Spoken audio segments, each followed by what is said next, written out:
Hello everyone and welcome back to the Rabbi Mirski Show. What did our rabbis say about traveling? Well, I don't want to disappoint you, but the first response of the majority of them was basically no. Don't travel if you don't really need to. If there is no noble goal, no mitzvah, no business, nothing meaningful, don't leave your town. Almost all the big ones said so. Maimonides, Rabbi Yehuda HaChassid, Yosef Karo in the Shulchan Aruch, and many others. It's not surprising at all. Until very recent times, traveling always involved serious danger. That wasn't just seen as stupid, but sinful. Endangering your life for no good reason is a big transgression in Judaism. Why would you willingly go meet strangers who could be robbers or worse for nice landscapes? Unless there are no people studying Torah in your town, then yes, absolutely, go. Maybe even move there. But there were also those who saw traveling as worth the risk. And that's what we're going to focus on today. Let's start with Baal Shem Tov. All these journeys are inside every single human, from the day he is born until the day he dies. Every trip you take is part of your soul's big journey, descent, refinement, elevation, and bringing a little bit of holiness to new places. Your trip is never random. God sent you somewhere for a reason. Traveling has benefits which staying in your town can't have. For example, you meet people you probably would have never met. Even if you're just going for a burger in a new place, like, for example, New Jersey, you may, for example, meet the love of your life.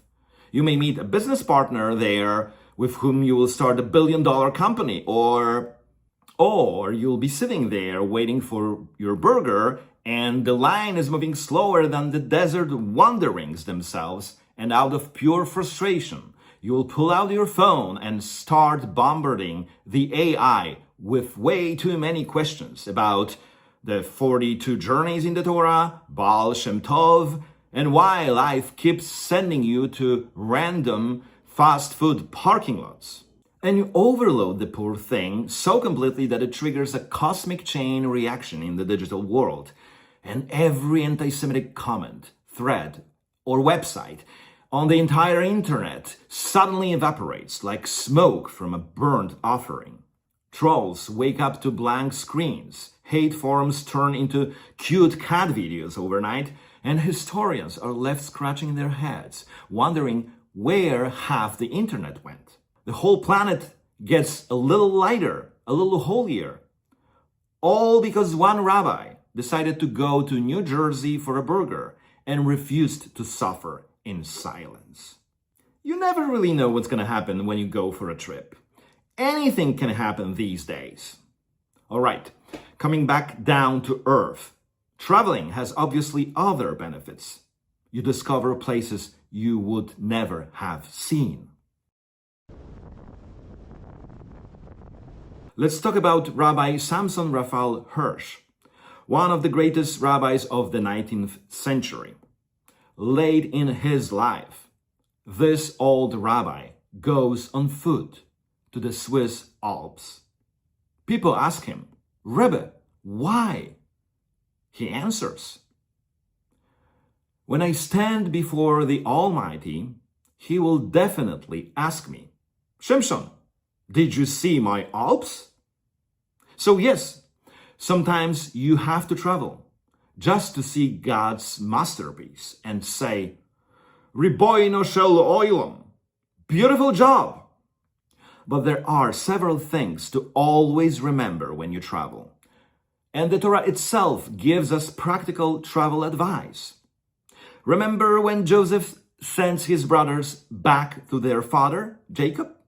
He gives them new clothes, food, donkeys, everything. And then he says, "Do not be quarrelsome on the way." Rashi explains it. Don't fight with each other on the road, because you might get distracted and lose your way. You know how it is. you sit in the car with your wife or husband for several hours, and suddenly you're fighting about something from 2016. So try not to argue on your trip, unless you're okay with your spouse taking a plane back home and leaving you alone on your journey. The Talmud goes even further. In Berachot, Elijah, the prophet, says, don't get angry when you travel and don't get drunk. In ancient times, getting angry or drunk on the road could literally get you killed. Well, it can happen today as well. Whenever you see cars lining up to fast food restaurants at 2 a.m., and I've seen this with my wife very recently, you can safely assume they're all drunk. So be careful and follow the final advice from Talmud here.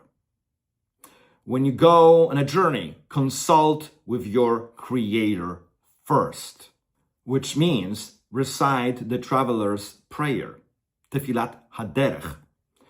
This prayer was originally written in a singular form, and later our tradition changed it into a plural form. Why?